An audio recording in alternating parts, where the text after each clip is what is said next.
Hi friends, இன்றைக்கி நம்ம birthday. நம்ம இன்றைக்கி இந்த சுடிதார் தான் எடுத்திருந்தோம். நம்ம அப்படியே ரெடி ஆகிட்டு கோயிலுக்கு போகலான்னு சொல்லிட்டு ரெடி பண்ணிக்கிட்டு இருந்தேன். நம்மளுக்கு முடி நிறையா இருக்கும்போது அந்த குமார் கம்மியாக பூ வாங்கிட்டு வருவாள். இந்த முடி கம்மியாக இருக்குன்னு எவ்வளோ பூ வாங்கிட்டு வந்தேன், ஏன்டா அப்படின்னு கேட்குறேன். உனக்கு பிறந்த நாள் இல்லடி, பிறந்த நாள் தான் முடி கம்மியாக இருக்குல்லடி, பரவாயில்லடி கம்மியாக வச்சுக்கடி அப்படின்னு சொல்லிக்கிட்டு இருந்தான். இவ்வளோ பூ எதுக்கடா அப்படின்னு சொல்லிட்டு எடுத்து பார்த்துக்கிட்டேன். நம்ம தேவைக்கு மட்டும் வச்சுட்டு அழகாக இருக்கிறியா, சுடி சூப்பராக இருக்கிறியா அப்படின்னு சொல்லிக்கிட்டு இருந்தான். என்னடா பிறந்தநாள் கிஃப்ட்டே நம்மளுக்கு வரலையே அப்படின்னு சொல்லிக்கிட்டு இருந்தேன்.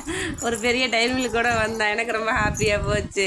அப்புறம் காசு கொடுத்தா நான் கிஃப்ட் வாங்கி கொடுத்தேன்டா, எனக்கு பிடிச்ச மாதிரி இல்லாட்டா நல்லா இல்லைடான்னு சொல்லிடுவேன். நான் காசு கொடுத்துருவேன், உனக்கு எது பிடிச்சிருக்கோ அதை வாங்கிக்கடி அப்படின்னு சொல்லிட்டு இருந்தேன்.